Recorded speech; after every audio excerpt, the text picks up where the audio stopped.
This is the brief on the 2026 U.S.-Iran strikes and the illusion of nation building. So, right after those February 28, 2026 U.S. and Israeli strikes killed Iran's supreme leader Ali Khamenei and totally ignited the region, a writer is revisiting their 21-year-old warning about America's dangerous habit of endless foreign intervention. First, think of foreign intervention kind of like a boiling pot of water on a stove. Order is only maintained as long as an outside power supplies the heat with troops and money. The second you turn off that heat, society snaps right back to its natural state. Just look at Afghanistan. They simply waited out the empires, and that old Mujahideen structure just reemerged as the Taliban.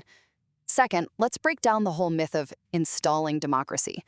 Removing dictators like Saddam Hussein in Iraq or Muammar Gaddafi in Libya didn't magically create liberal democracies. Instead, it exposed some incredibly fragile national cohesion and created massive power vacuums that militias were just thrilled to fill. Political systems grow from history and culture, right? You literally can't just install them from the outside like a quick software update. Finally, we really got to beware the trap of the permanent crusade. The author confesses they actually voted for Donald Trump 3 times specifically for his anti-interventionist, no new wars promise. And yet, well, we're back in conflict anyway. It proves John Quincy Adams' 1821 warning perfectly. If a nation goes abroad looking for monsters to destroy, that supply of monsters is literally never going to run out. So it leaves us asking, are we actually exporting freedom or simply putting another pot on the stove Thursday, and March cranking up 5, the heat? 2026. And depending on exactly when you are listening to this deep dive, you're likely already feeling the shockwaves of what happened just days ago. Yeah, it's been a truly staggering week. Staggering is the word. On February 28th, the United States and Israel launched a massive, highly coordinated military strike campaign against Iran. Right. And we're not talking about a limited skirmish here. This is a major opening wave of attacks. They specifically targeted military facilities, command centers, and leadership compounds all across the country. Using a massive escalation. Exactly. And the fallout was immediate. It was catastrophic for the Iranian hierarchy. In that very first barrage of strikes, Iran's supreme leader Ali Khamenei was killed, along with a significant number of senior figures in their military leadership. And the reaction, as you know, as anyone paying attention might expect, was instantaneous. I mean, within hours of those strikes, the entire region essentially ignited. Iran immediately retaliated. They launched these massive salvos of missiles and swarms of drones aimed directly at U.S. bases and Israeli targets. It's terrifying to watch unfold. It really is. And the global ripple effects, well, they've been exactly what you would anticipate from a geopolitical earthquake of this magnitude. Oil markets are just convulsing violently right now. Which impacts everyone listening to this. Exactly. And shipping routes through the Persian Gulf, they suddenly look incredibly uncertain. That is directly threatening global supply chains. Governments all across the world are frantically scrambling behind closed doors. They're trying to understand what the next phase of this escalation might actually look like, and honestly, whether a broader regional war is now entirely unavoidable. It really feels like a moment of intense, almost suffocating global anxiety. It does. And the justifications that we are hearing right now, the ones being offered by Washington and Jerusalem for the 2026 strikes, they sound incredibly familiar to anyone who's been paying attention over the last few decades. Oh, almost word for word. Right. We're hearing about the absolute necessity of stopping Iran's nuclear ambitions. We're hearing about the urgent need to halt their ballistic missile programs, the imperative to disrupt their regional proxy networks, and the overarching foundational argument that removing a dangerous regime is simply the only way to create the conditions for a safer, more stable Middle East. And that specific framing brings us right to the actual material we are unpacking today. It does. Today we are looking at a newly published, incredibly timely retrospective essay. It's titled, "America Goes Abroad in Search of Monsters to Destroy," a 21-year postscript to something I wrote in 2005. It is a genuinely remarkable piece of writing, mostly because of the perspective the author brings to this exact moment we're living in. Yeah, their reaction was fascinating. It really was, because when they saw the news of these massive strikes on February 28th, their reaction wasn't shock, it wasn't surprise. No. They described the feeling as something much closer to a weary recognition. Yeah. They watched this exact pattern, these exact arguments playing out 21 years ago. Right. So, the mission of our discussion today is to really understand the cyclical nature of foreign intervention through the eyes of someone who predicted this very dynamic over 2 decades ago. We are going to unpack their framework to ask a very difficult, very provocative question. Does destroying monsters actually make the world safer, or does it just lock us into a permanent, never-ending crusade? Okay, let's unpack this, because to truly grasp the author's reaction to the events unfolding around us right now in 2026, we actually have to travel back in time. We have to go back 21 years, specifically to February 14, 2005. Right. But before we take that jump back to 2005, it's probably worth setting a quick baseline for how we are going to navigate this material today. Good idea. Because the author goes after some serious sacred cows here. They critique both the political left and the political right, and they even get into their own recent voting record. So, to be absolutely clear for you listening, we are just here to impartially unpack the author's thesis today. We are not here to endorse their political views or take a side in the partisan crossfire. Absolutely not. Their critique of the political establishment is fascinating as a lens for understanding foreign policy. So our job is simply to map out that intellectual framework so you can see the ideological forces driving the chaos we are watching on the news right now. Exactly. We are looking at the architecture of the argument here. So picture the intellectual climate of February 2005. The United States was standing in the long, dark shadow of 9/11, and the country was deeply, messily entrenched in the invasion of Iraq. It was a very tense time. Very. And the entire country was locked in this massive, high-stakes philosophical argument. The core debate wasn't just about military tactics. It was fundamentally about whether democracy could or even should be exported abroad by force. That is the crucial context for this whole essay, and the text sets up this 2005 debate by highlighting two incredibly distinct, opposing intellectual heavyweights that were just completely dominating the conversation at that time. Right. On one side, you had Natan Sharansky. Yes. On one side, this highly influential viewpoint represented by Sharansky.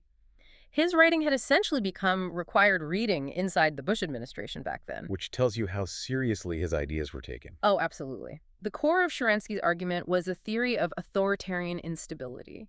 He argued that authoritarian regimes are, by their very nature, inherently unstable and dangerous. Why? Because they rely on suppressing their own people. Right. Therefore, according to this worldview, spreading democratic institutions around the world isn't just a nice moral sentiment, it is a hard, strategic necessity. It's self-defense. Exactly. It's the belief that democracy is the ultimate required antidote to global instability, and that free nations are fundamentally safer nations. So if you follow Sharansky's logic, taking out a dictator isn't just removing a bad guy.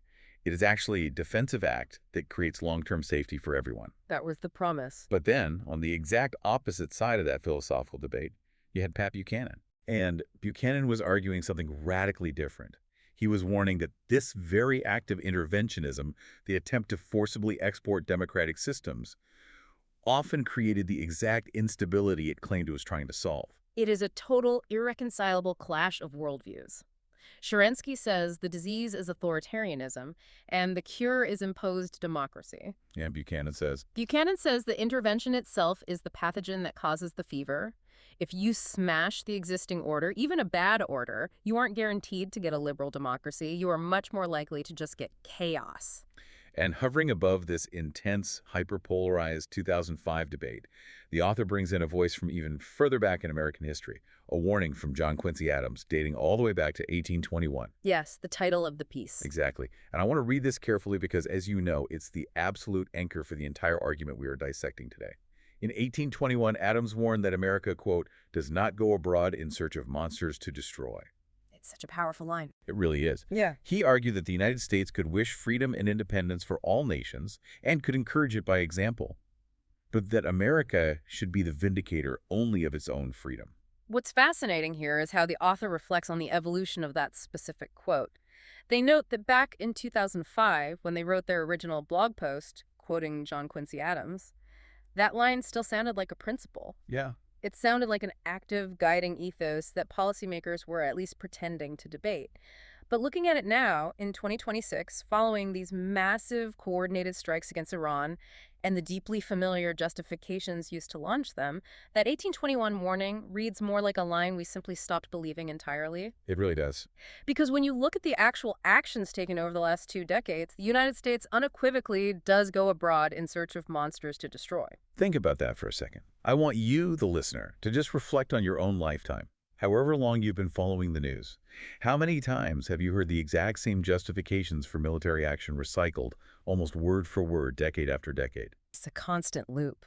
We must stop the weapons programs. Right. We must disrupt the proxy networks. We must remove this specific dangerous regime so we can finally create a safer region. Always the same script. Always.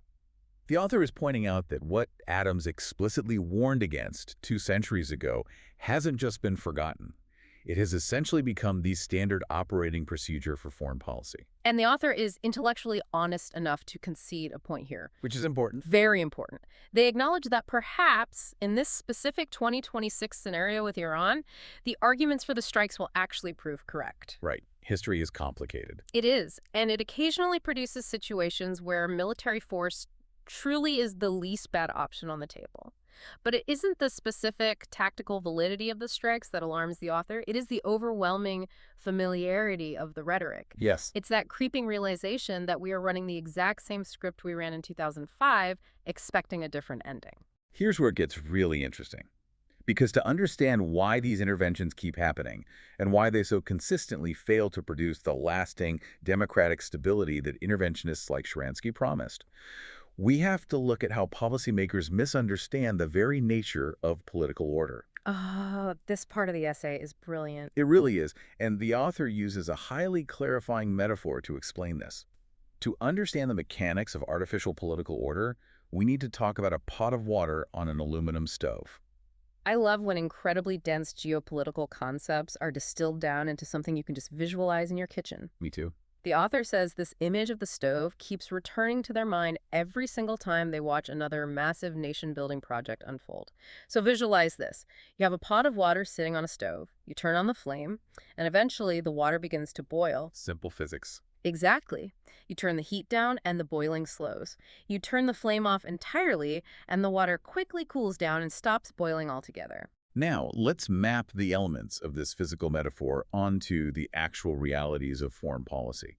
In this analogy, the boiling water represents external political order. Right. It's the structured, seemingly stable functioning system that an occupying or intervening force is trying to desperately create in a foreign country. And the flame underneath the pot, that represents the outside power. The flame is the intervening nation, or the coalition of nations. And the essay gives us a very specific, extensive list of the ingredients that actually make up that heat. Because it's not just dropping bombs. No, not at all. When we talk about geopolitical heat, we aren't just talking about airstrikes and troops on the ground, though those are obvious factors.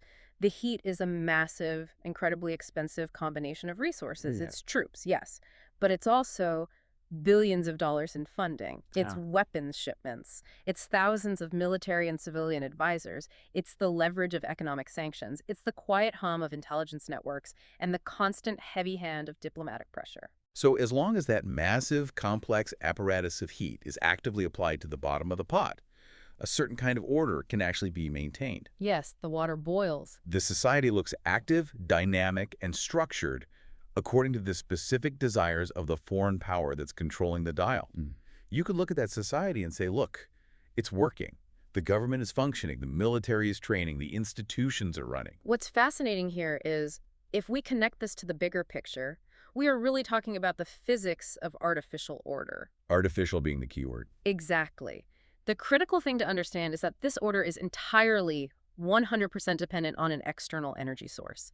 Because the absolute moment that heat is reduced, the moment the troops start pulling back, the moment the money stops flowing quite as freely, the moment the diplomatic pressure eases up to focus on some other crisis, the system immediately begins reverting. Because water doesn't stay boiling on its own. It doesn't. It reverts to whatever equilibrium the society itself produces organically. The artificial boiling stops, and the underlying historical structure of that society reasserts itself. And this highlights what the author identifies as a critical, almost tragic flaw in the mindset of the people who design these foreign policies. It's a massive blind spot. It is. Policymakers repeatedly, stubbornly assume that the boiling is permanent. They look at a nation that has been occupied, funded, and micromanaged by outside forces for 5, 10, maybe 15 years. They see the institutions functioning under that immense artificial heat, and they somehow convince themselves that the water has magically learned how to boil on its own. Which, as the author points out, is a fundamental misunderstanding of thermodynamics, both literally and politically. The history of intervention keeps showing, over and over again, that the boiling is never permanent. It simply cannot be. Yet, despite this blindingly obvious historical track record, the exact same playbook is continually used, which raises a really important question. Why do smart, highly educated policymakers keep making this exact same mistake? It is a profound disconnect, isn't it? It really is. I mean, is it just staggering hubris? Is it a total overestimation of American power? This belief that enough money and enough smart people can re-engineer any society on Earth? Maybe a bit of that, yeah. Or is it a profound, almost willful misunderstanding of how deeply rooted local cultures actually are?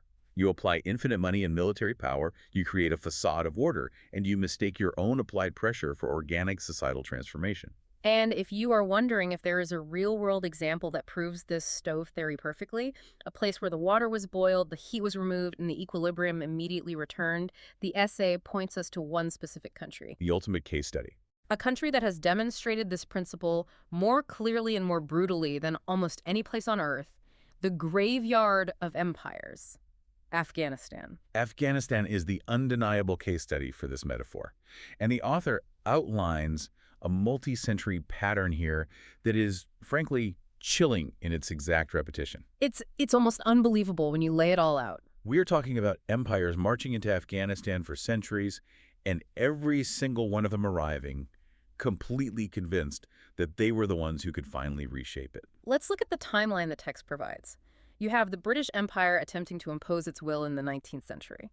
Then you have the Soviet Union trying it in the 20th century. And finally, the United States attempting it in the 21st century. 3 different centuries. 3 entirely different centuries, 3 entirely different global superpowers at the absolute height of their strength. 3 completely different political ideologies motivating them. Right. And yet, the author notes that each and every time the exact same pattern appeared. So what does that anatomy of an invasion actually look like? Well, According to the essay, it always starts exactly the same way.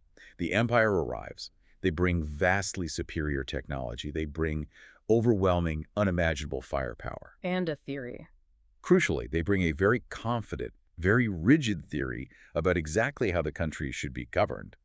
They show up with their specific version of the quote-unquote correct political system. And how do the locals respond to this massive influx of power? The text uses a phrase here that I think is vital. It says, local factions cooperate just enough to survive. Just enough. Right. They aren't suddenly converting to the empire's confident theory of governance. They aren't having ideological epiphanies. They're adapting to the sudden, massive influx of heat on the stove. Because with the empire comes an absolute flood of resources. Exactly. The essay notes that money floods the country. Historical alliances shift constantly to accommodate the new reality, and everyone on the ground figures out how to extract as much benefit as possible from the presence of the foreign power. It is entirely transactional. It's survival and it's opportunism. The locals understand something the empire doesn't. The empire is just the flame. As long as the flame is turned up, you utilize the heat. You take the weapons, you take the funding, you take the infrastructure. But the locals also know something else, something deeply ingrained in their history. Empires always eventually grow tired. Yes, the inevitable fatigue of the intervening power. The author lays out exactly how this fatigue sets in. It isn't usually a military defeat in the traditional sense. The empire grows tired because the public back home loses patience with a war they don't really understand. Right. Or the financial and military resources become too strained by other global commitments, or the political leadership changes back in the empire's capital, bringing in a new administration that campaigned on ending the war. Whatever the specific catalyst is, the result is always exactly the same. The hand reaches for the dial, and the flame of the pot is turned down. I mean, what happens when that flame turns down? The equilibrium reasserts itself, exactly as the metaphor predicts. The author compares the immediate aftermath of 2 specific historical withdrawals to make this point. Look at what happened when the Soviets finally withdrew in 1989. Right, a perfect example. The text notes that almost immediately, the country fractured into warlord territories that were dominated by various mujahideen factions. The artificial Soviet order evaporated the literal moment the Soviet troops drove back across the border. Right.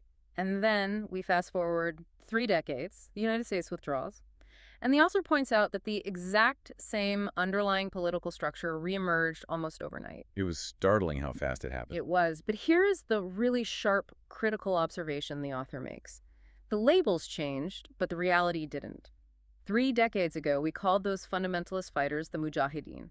Today, we call them the Taliban. The labels changed. The labels we apply to them in our newspapers changed, but the actual underlying political and social structure of the region did not shift an inch. There's a quote from the text here that is just devastating. Quote, Afghanistan simply waited out the empire. It perfectly encapsulates the entire reality of the boiling pot. The water doesn't somehow change its fundamental nature just because it's boiling. No, it doesn't. It doesn't become a different substance. It just waits for the heat to be removed so it can return to room temperature. The local organic structures simply outlasted the intense impatience of the foreign empires. So if Afghanistan gives us the absolute, clearest, most undeniable picture of the failure to build a new state from the outside, the essay then pivots to an even darker reality. Yeah, this part is heavy. Because if Afghanistan shows the failure of building a state, the recent history of the Middle East shows the terrible, often hidden costs of tearing one down. The author brings up what they explicitly call a deeply uncomfortable revelation about the removal of authoritarian regimes over the last 2 decades. And it is deeply uncomfortable because it forces the listener to confront the brutal tension between morality and stability. It really does. The text examines 3 specific, very famous case studies to make this point. First, it looks at Iraq under Saddam Hussein. The author describes Iraq under Hussein as a centralized state with rigid borders and functioning infrastructure, enforced by a security apparatus that was incredibly brutal, yes, but also highly coherent. Brutal but coherent is the key phrase there. Right. Then the text points to Libya under Muammar Gaddafi. Under Gaddafi, despite his erratic nature and his tyranny, Libya remained a unified nation-state with functioning national institutions and a strict internal order. And the third example? The third example provided is Syria under Bashar al-Assad. Syria maintained strict internal stability through deeply entrenched authoritarian power, right up until the civil war fractured the entire country. Now, what ties these 3 specific examples together in the author's framework? The text points out that removing these authoritarian regimes, taking out the brutal dictators at the very top of the pyramid, did not automatically produce thriving, liberal, democratic societies. And remember, that was the entire promise of the interventionists back in 2005. That was Sharansky's thesis. Exactly. Remove the bad guy, take the boot off the neck of the people, and the natural, inherent human desire for democracy will immediately flourish. But the uncomfortable revelation the author highlights is that removing these regimes actually revealed something terrifying. It revealed how remarkably, terrifyingly thin the underlying national cohesion of those countries actually was. This is a massive, vital point. It really is. The author is arguing that these regimes, as horrific and universally condemned as they were actually the only things holding together political systems that were incredibly fragile. Right, because these were not homogeneous societies. Not at all. These were societies defined by deep, ancient tribal divisions, by bitter sectarian rivalries, and by massive regional disparities. Yeah. The heavy authoritarian fist of the central government was, in many ways, the only force binding those arbitrary borders together. So the question becomes, when an outside force comes in and shatters that central authority, what actually happens? The vacuum opens. That is what happens. You remove the dictator, you dismantle the security apparatus, and you create a massive power vacuum. And nature abhors a vacuum. Exactly. And the harsh reality noted in the text is that when that vacuum opens, it is almost never filled by polite parliamentary debate. No. It is not filled by peaceful constitutional conventions where everyone agrees on a new Bill of Rights. The vacuum is filled by heavily armed militias. It is filled by warlords, by sectarian violence, and by insurgency. So what does this all mean? How did the incredibly smart policymakers who promised that removing dictators would inevitably lead to blooming democracies get it so incredibly disastrously wrong? It's the million-dollar question. The text suggests it comes down to a fundamental, profound misunderstanding of how political systems are actually formed in the first place. And this brings us to the core, foundational philosophy of the author. The author states their philosophy incredibly plainly. They say their instinct has always leaned much closer to sovereignty than to universalism. Let's unpack what those two terms actually mean in the context of foreign policy, because they are crucial to understanding the rest of the essay. Go for it. Universalism is the belief that certain political values and systems, specifically Western liberal democracy, are universally applicable and inherently desired by all people everywhere, regardless of their specific history or culture. Right. Universalism assumes that deep down, everyone is just a frustrated Democrat waiting to be liberated. Exactly. Sovereignty, on the other hand, respects the independent, often messy development of nations. Yeah? The author asserts that cultures are real, distinct entities. Nations are real. And crucially, political systems cannot be mass-produced. They grow organically out of centuries of specific historical experience, geographical realities, and unique social structures. I have to say, I love the analogy the author uses here because it feels so perfectly tailored to how we think today. The software one. Yes, it's got a dry joke about tech support.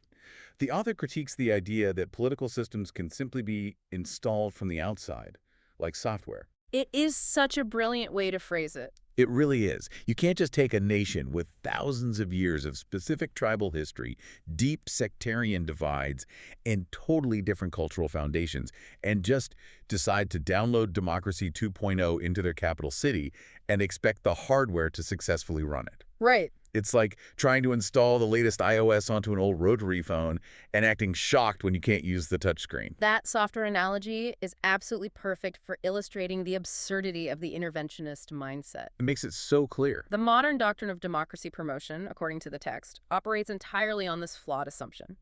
It assumes that every single society on Earth is naturally moving toward the exact same institutional endpoint, and that they simply need an enlightened outside power to help them get there faster. And the author views that with skepticism. Deep, profound skepticism. They compare it to a modern form of ideological colonialism. Ideological colonialism. That is a very heavy, very loaded phrase. It is meant to be. The text elaborates on this concept by comparing the empires of the past to the superpowers of the present.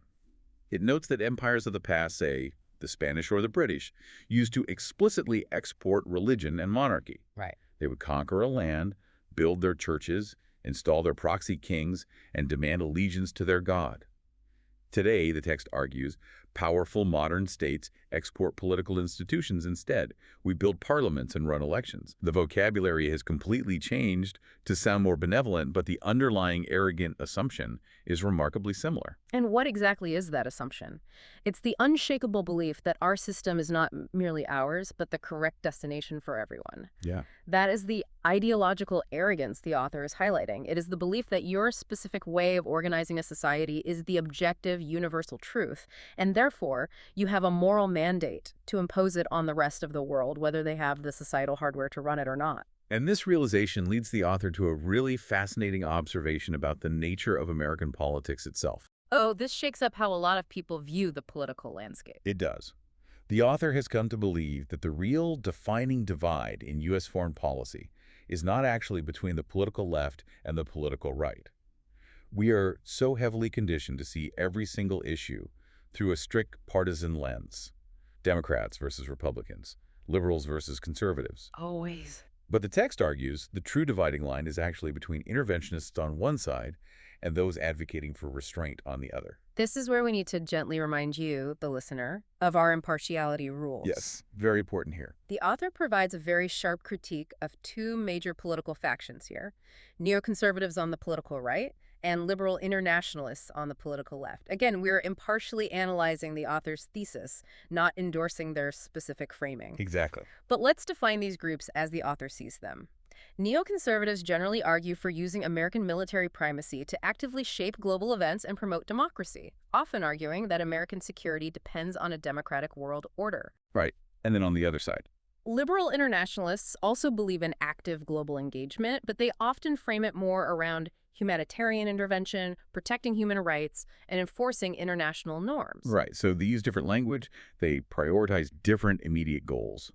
But the author's thesis is that while these two groups, neoconservatives and liberal internationalists, often appear to disagree passionately on cable news about rhetoric, or about which global alliances to prioritize, or about the specific military tactics to use, they actually share a fundamental, foundational premise. Exactly. The author argues that both the right-wing interventionists and the left-wing interventionists share the exact same core belief.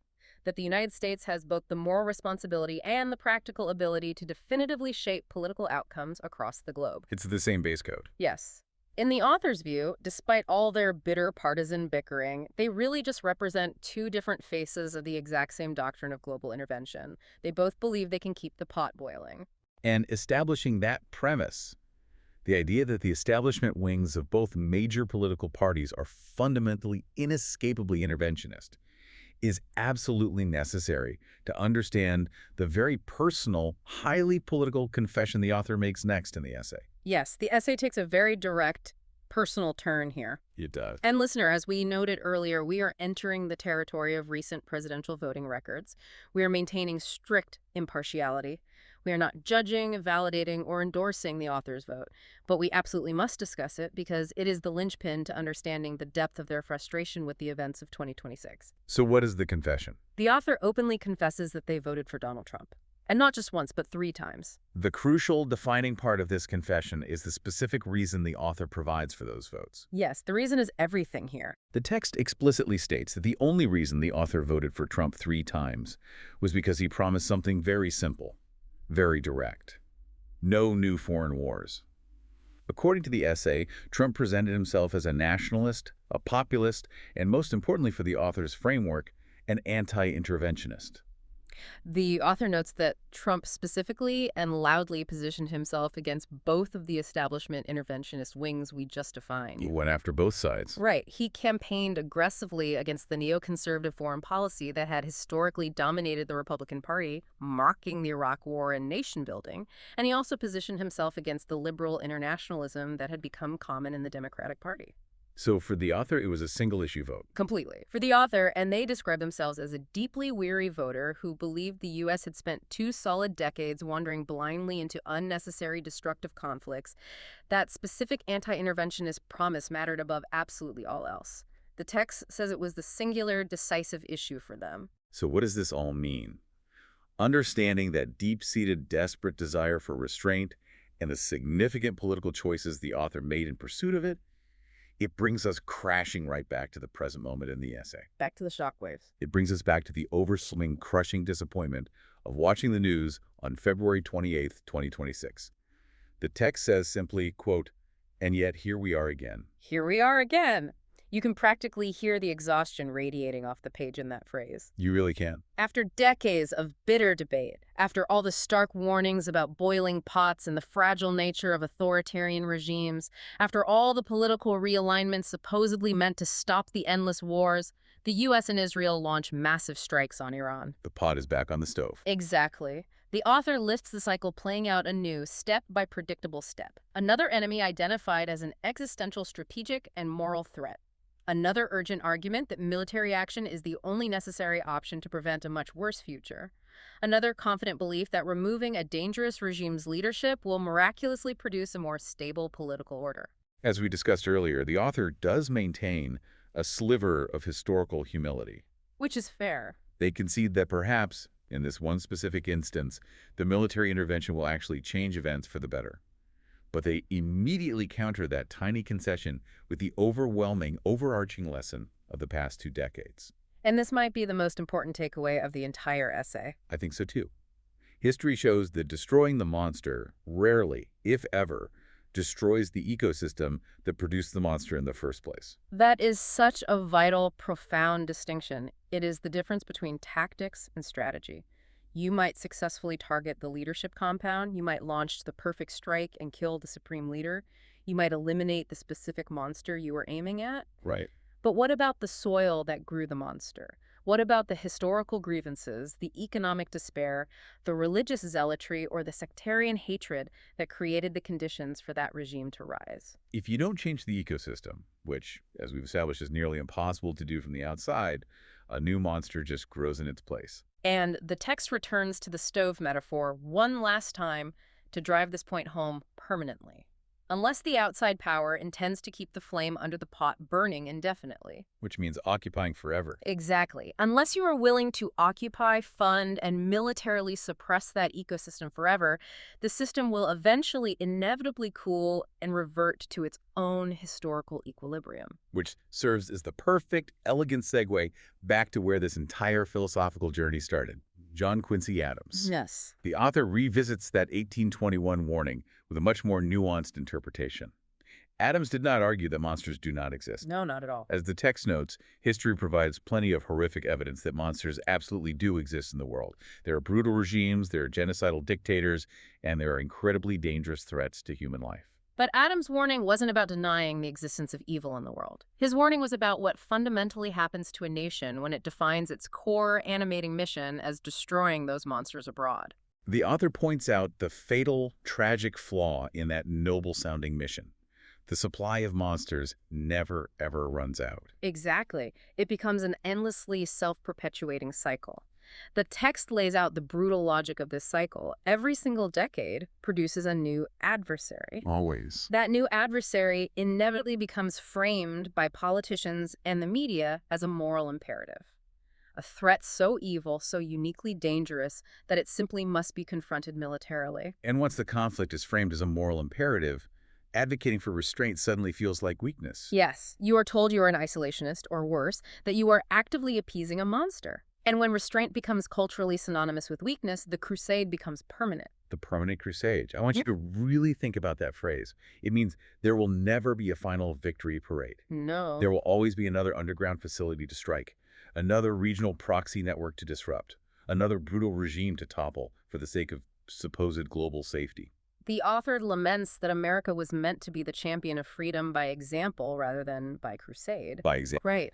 You are supposed to build a society so free, so prosperous, and so stable that other nations want to emulate it organically. You don't force them at gunpoint to adopt your institutions.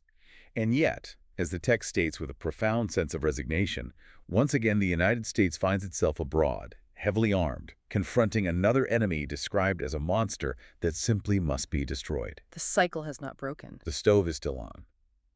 Which leads the author to ask the exact same haunting question they asked 21 years ago in 2005. Listen closely to this final thought from the text. It's powerful. If maintaining the system we want requires permanent intervention, permanent pressure, and permanent war, then have we really exported democracy at all?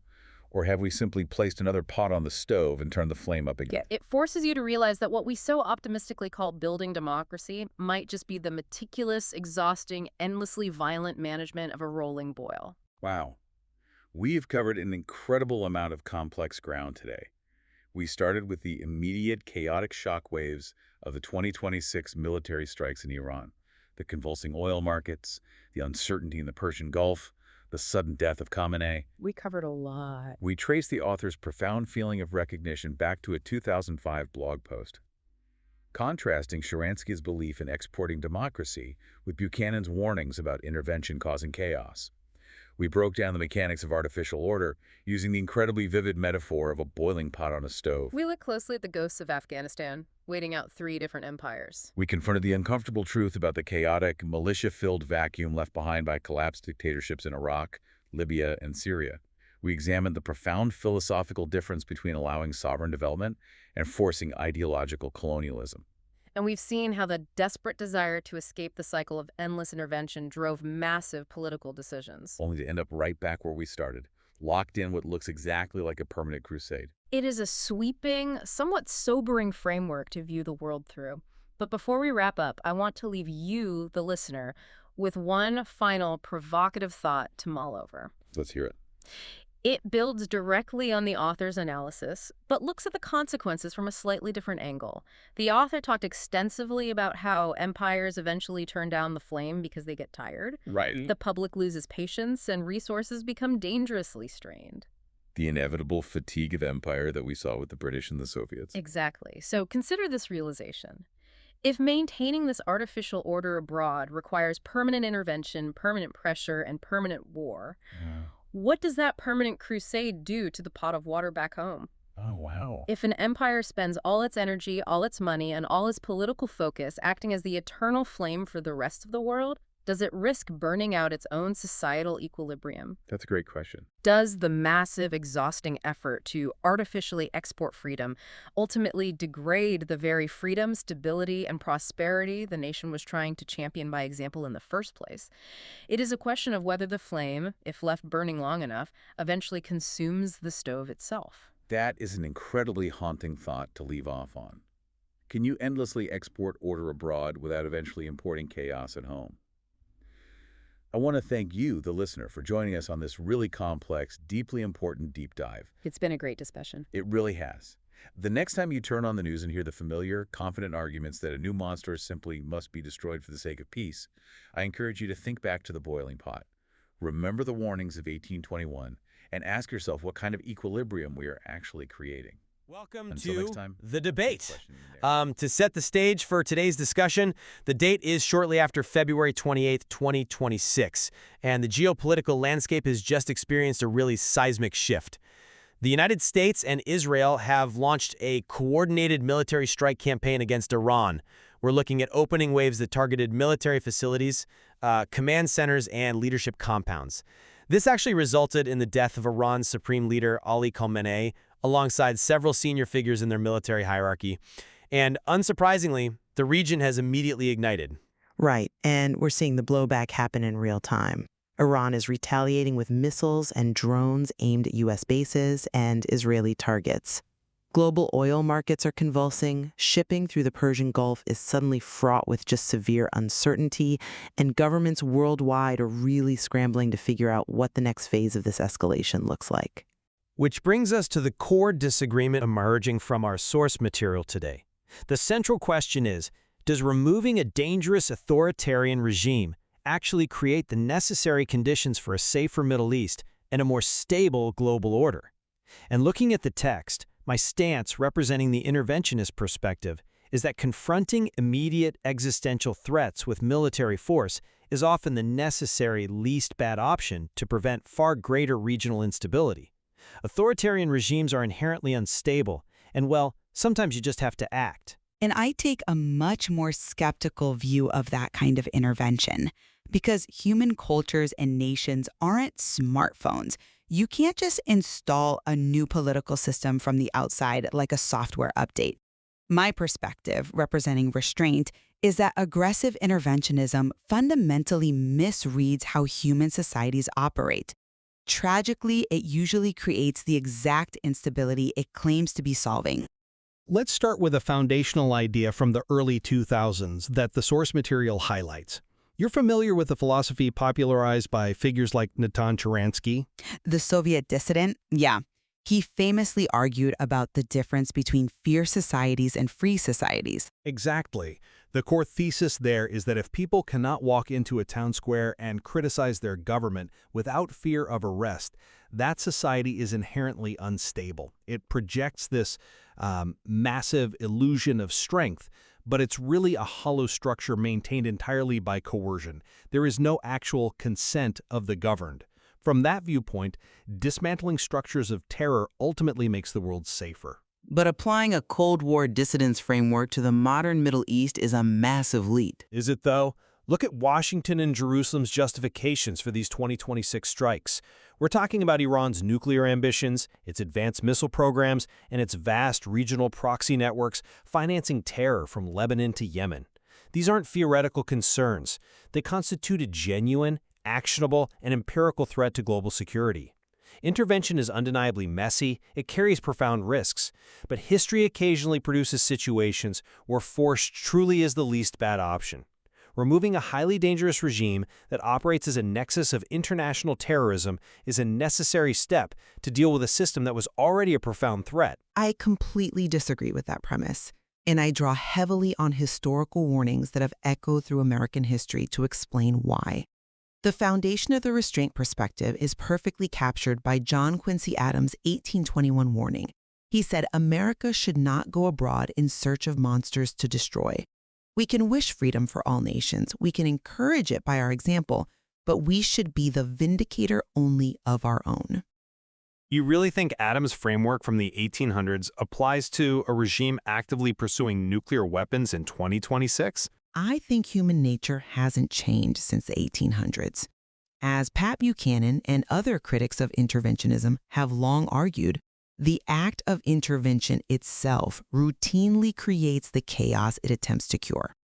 Political systems grow organically out of historical experience, social structure, and cultural realities.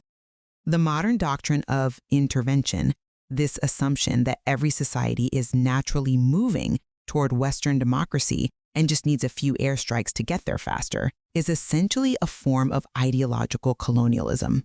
Ideological colonialism is a heavy charge. But it's accurate. Empires used to export religion and monarchy. Today, powerful states try to export political institutions. It fundamentally misreads how cultures operate. To really ground this, let me give you a metaphor from the text that perfectly captures why external political order is an illusion. Imagine a pot of water sitting on an aluminum stove. Okay. You turn on the flame and the water begins to boil. Turn the feet down, the boiling slows. Turn the flame off entirely and the water cools quickly. External political order works exactly like that. An outside power acts as the flame. It supplies the troops, the money, the weapons, the economic sanctions, and the diplomatic pressure. As long as that intense heat is applied, a certain kind of artificial order is maintained. So you're talking about the artificial stability of an occupation. Right. But the absolute second the public at home loses patience and that heat is reduced, the society inevitably reverts to its own equilibrium. The boiling stops and the underlying social structure reasserts itself. Policymakers repeatedly assume that they can just leave the water boiling permanently, but history keeps proving that this kind of external order is an illusion. I understand the pot on the stove mechanics, but that metaphor has a fatal flaw. It assumes our only goal in 2026 is to perpetually boil the water, to engage in endless utopian nation building in Iran. That completely mischaracterizes the strategic reality. How so?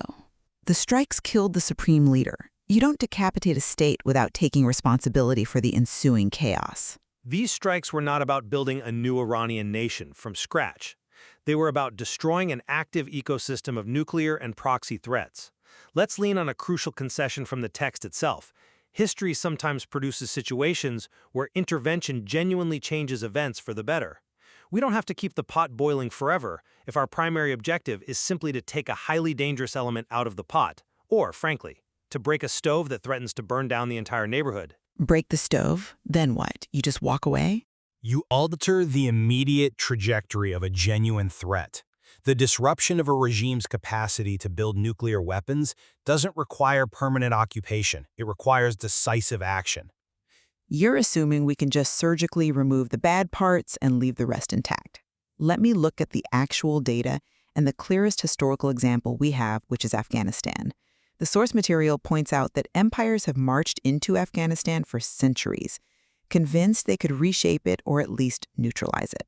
Afghanistan is a completely different strategic landscape than Iran. The mechanics of foreign intervention are exactly the same. The British tried in the 19th century. The Soviets tried with mechanized infantry in the 20th. The United States tried with drones and nation building in the 21st. And the exact same pattern appears every single time.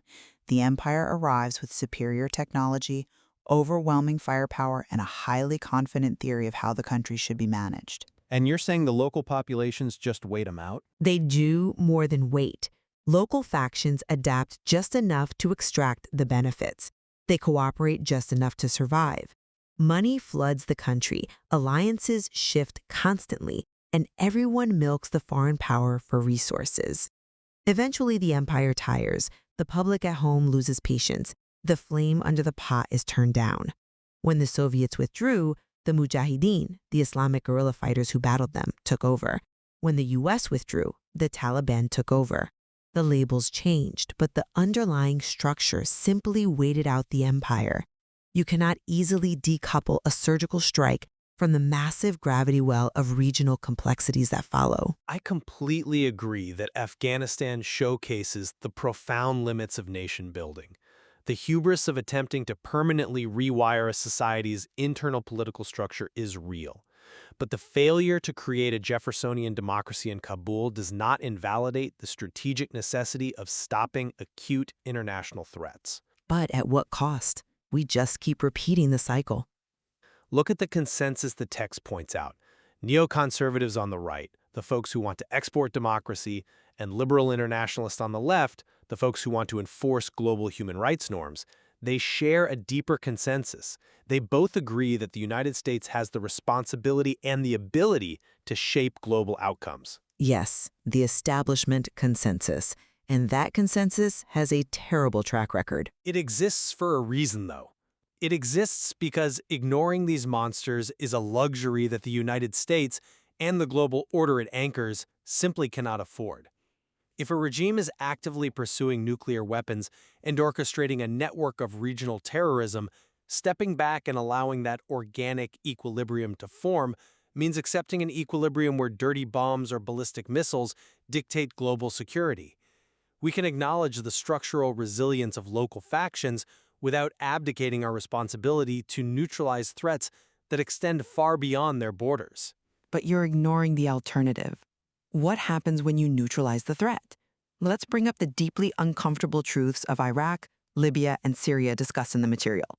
Saddam Hussein, Muammar Gaddafi, and Bashar al-Assad were brutal, ruthless dictators. Nobody disputes that. Right. They maintained power strictly through terror and secret police. Yet under their rule, those nations functioned as centralized states. They maintained rigid borders, functioning infrastructure, and internal order through their security apparatuses. The Western assumption was that removing these dictators would allow the suppressed liberal democratic desires of the populace to flourish. Instead, removing them exposed how astonishingly thin the underlying national cohesion actually was. Because the cohesion was artificial, it was forced.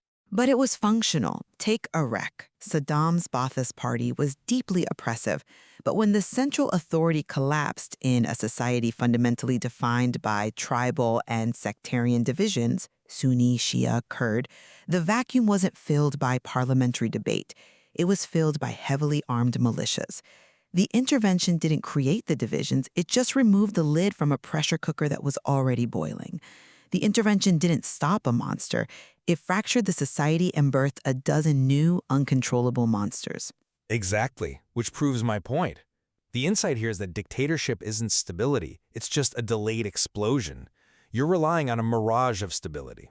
A delayed explosion is still an explosion, and the human toll of the ensuing civil conflicts in those countries was devastating. I fully acknowledge the tragic outcomes in Iraq, Libya, and Syria.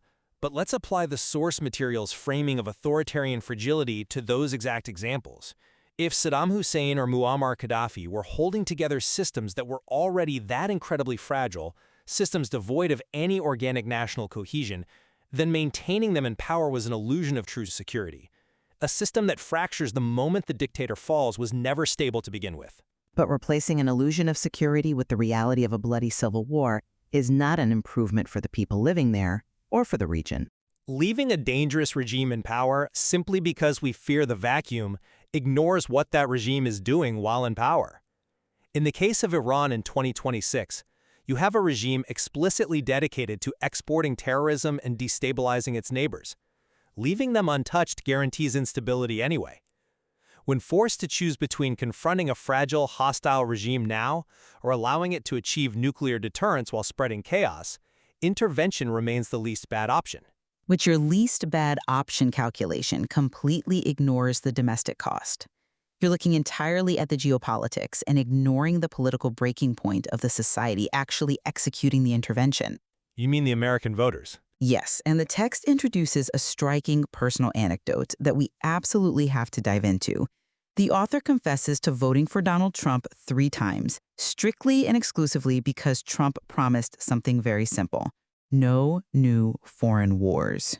It's a powerful anecdote because it highlights a massive disconnect between the foreign policy establishment and the general electorate. Exactly. He presented himself as an anti-interventionist, positioning himself against both that neoconservative right and the liberal interventionist left consensus you mentioned earlier. Think about what it means for a middle-class taxpayer in Ohio. They're asked to fund multi-trillion-dollar campaigns in the Middle East while bridges at home are crumbling.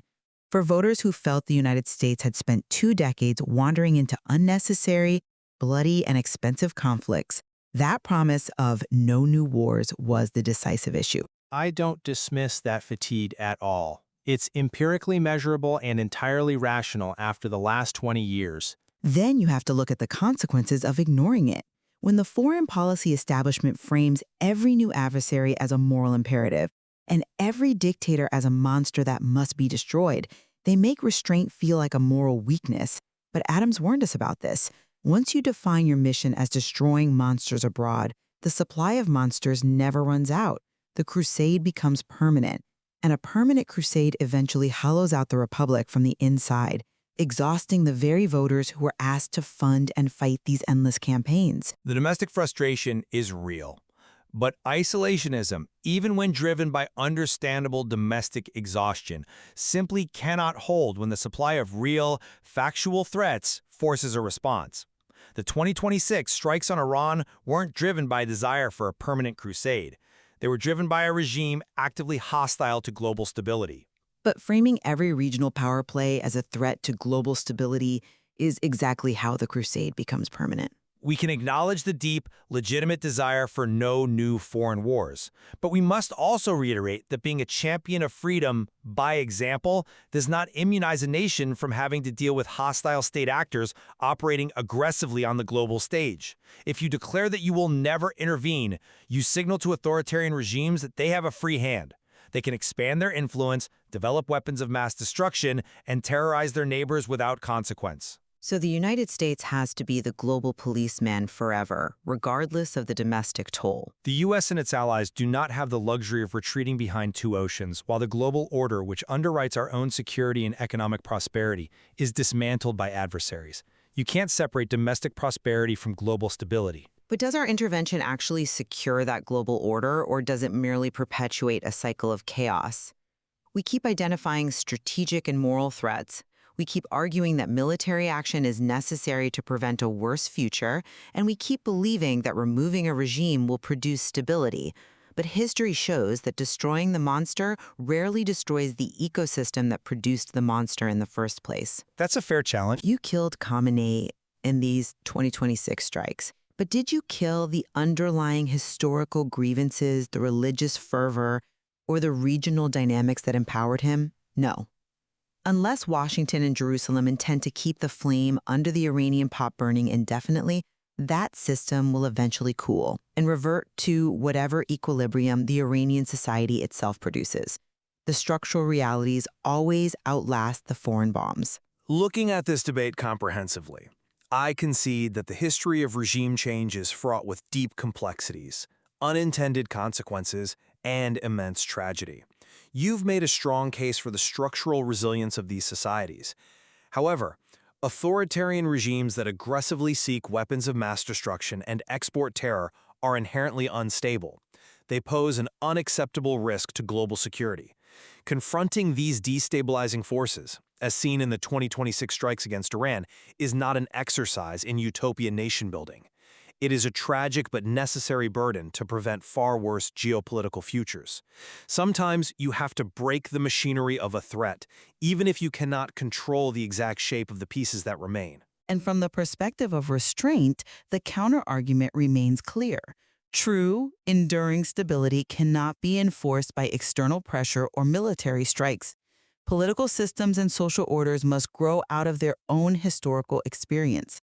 Continuously seeking out monsters abroad to destroy merely replaces organic societal development with permanent war, hollowing out our own republic and exhausting our citizenry in the process. We have to recognize the limits of our power and abandon the ideological colonialism that assumes we can bomb a society into a better equilibrium. I think where we fundamentally converge in this discussion is on the profound difficulty of balancing domestic patience with global security. The fatigue of the electorate that you highlighted is undeniable, yet the threats on the global stage are equally real and pressing. Exactly. As we look at the fallout from these 2026 strikes on Iran, we can both agree that the ultimate outcomes will likely hinge on whether the U.S. and Israel actually have a realistic, clear-eyed plan for the equilibrium that follows the destruction of the regime's leadership. Right. And that brings us back to the enduring relevance of John Quincy Adams' warning from over 2 centuries ago. As the dust settles in Tehran and the global markets react, it leaves us all to ponder whether America is genuinely creating a safer world through these actions, or for simply placing yet another pot on the stove, turning up the flame, and hoping this time the water boils differently. There's certainly much more to explore in how these events will unfold and how the underlying structures of the region will adapt. Thank you for joining us on the fictional debate. 2026 military strike against Iran, which uses John Quincy Adams's warnings and a boiling pot metaphor to argue against America's continuous cycle of foreign interventionism.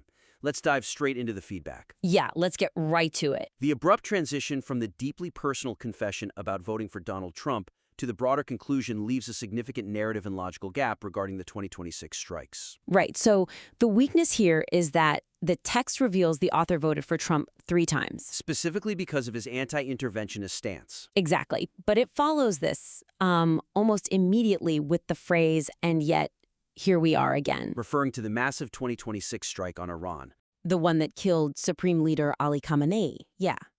The essay strongly implies that the politician elected to stop new foreign wars is actually the one who initiated this new conflict. But it completely skips over how or why this happened. It really does. By abruptly jumping from that very personal voting confession to the general conclusion that history occasionally produces situations where intervention changes events. It leaves the reader hanging. Completely hanging on a massive political irony, without unpacking the mechanics of that ideological betrayal. I mean, playing devil's advocate for a second, could the author just argue that they don't want to get bogged down in the weeds of domestic political maneuvers? I mean, they could try. Maybe they just want to get to the philosophical point? Sure, but when you introduce a highly personal, provocative element like your own voting record, you're making a narrative promise to the reader. You've introduced a protagonist. Right, the anti-war voter, and an antagonist, which is the inescapable pull of the American war machine. But you've skipped the climax of the story. You skip the part where the antagonist overpowers the chosen champion. Exactly. Without that connective tissue, the argument feels slightly truncated right at its most compelling character-driven moment. That makes total sense. We need to fill that gap. So what is the clear suggestion to fix this missing link? The suggestion is to bridge the gap between the Trump voting confession and the 2026 Iran strike by briefly exploring how this specific anti-interventionist promise collapsed into neoconservative action. We need to show the reader the mechanics of this transformation. Yes, connecting the personal disappointment to the geopolitical reality of those strikes. Let's see how we can strengthen this with some practical steps. What are some concrete examples for improvement? Well, keeping in mind that these are just a few out of all possible ways of solving the problem. The first approach could be to add a dedicated paragraph analyzing the systemic pressures of the presidency. You mean looking at the institutional forces? The things that happen behind closed doors? Right, like the intelligence apparatus or the military-industrial complex. Or even international alliances forcing leaders into interventionism regardless of campaign promises? Precisely.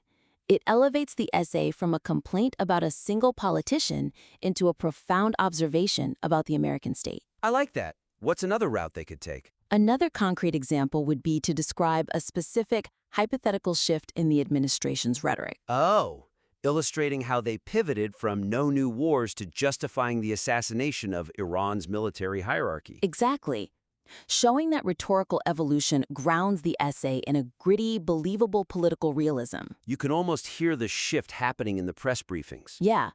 And a third example would be explicitly stating how the two faces of the same doctrine ultimately absorbed or outmaneuvered the populist resistance. And by two faces, you mean the neoconservative and liberal internationalist blob that the author mentioned earlier. Right.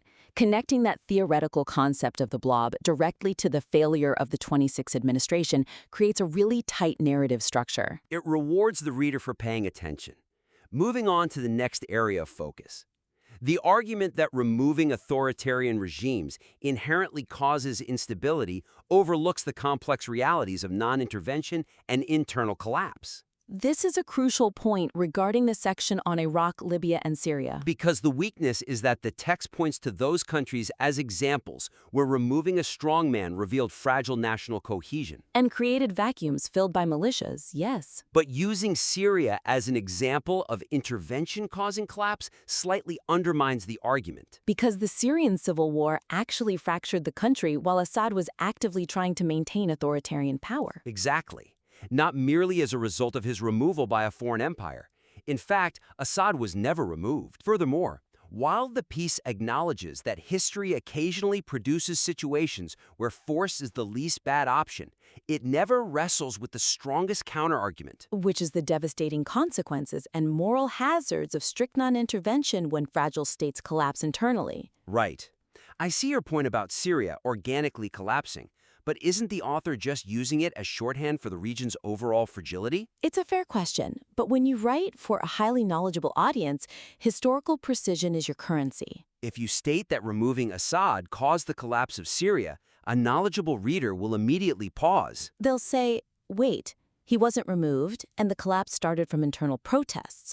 And the moment the reader catches a historical inaccuracy, they start to doubt the broader philosophical point. Neatly categorizing all instability as a product of Western intervention oversimplifies the chaotic nature of authoritarian regimes.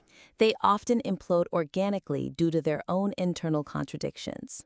Leaving that unaddressed leaves the whole piece vulnerable. So what is the core suggestion to bulletproof this section? The suggestion is to strengthen the essay's robust logic by proactively acknowledging and dismantling the counterarguments regarding the human cost of restraint and clarifying the historical timeline. Let's unpack some concrete examples of how to do that. How do we handle the Syria issue first? Just as one possible way to approach this, the easiest fix is to simply clarify the Syria example by noting that it was Assad's brutal retention of power that triggered the massive fracturing. And the organic failure of internal cohesion rather than Western regime change. Right.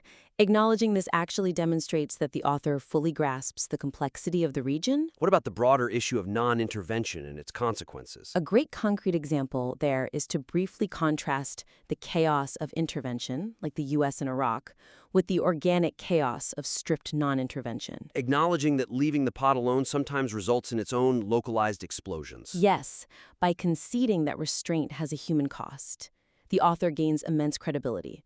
Then they can pivot back to their main thesis. Arguing that restraint remains the superior long-term strategic choice. Exactly.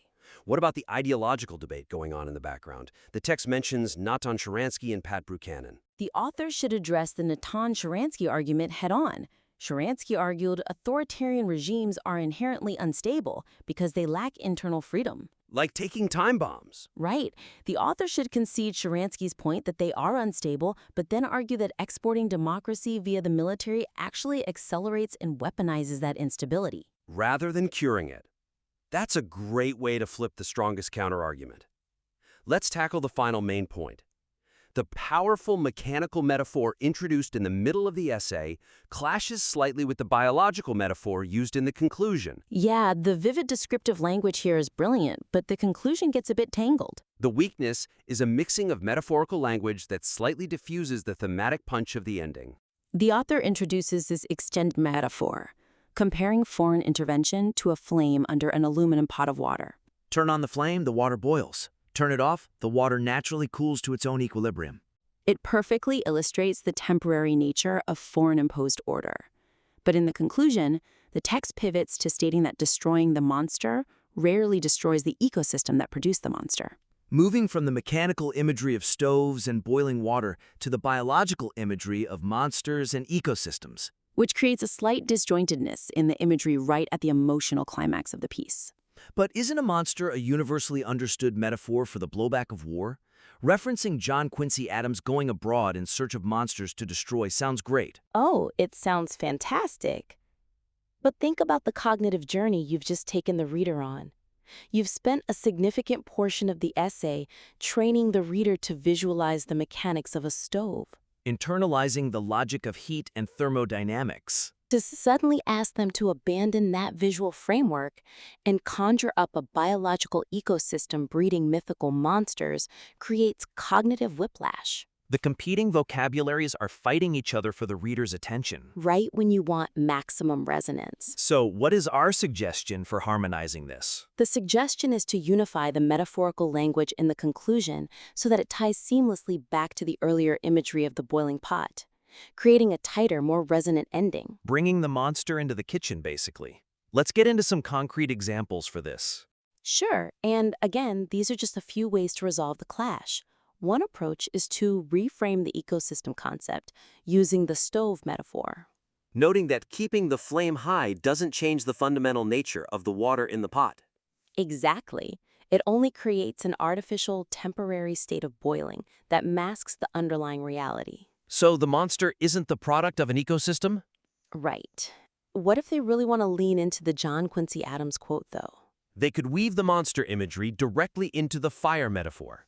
Yes, another concrete example would be suggesting that the monsters are actually born in the very fires of intervention America insists on keeping lit. That flips the narrative beautifully. The heat creates the adversaries. It really does. And a third example, if they absolutely want to keep the word ecosystem, is to explicitly link the two concepts. Clarifying that the ecosystem breeding the monsters is the natural equilibrium the water always reverts to once the empire's flame is removed. Yes. Weaving the vocabulary of heat and equilibrium together with Adam's monsters makes the conclusion stop feeling disjointed. It hits with the force of an absolute, undeniable truth. To recap, this critique highlighted three main areas to elevate the source material. First, bridging the narrative gap between the author's anti-interventionist voting record and the 2026 strikes by exploring how that promise collapsed. Second, bulletproofing the argument by clarifying the Syria example and addressing the counterarguments of non-intervention. And third, harmonizing the boiling pot and ecosystem metaphors for a stronger concluding punch. Implementing these actionable suggestions will make an already robust piece even more compelling.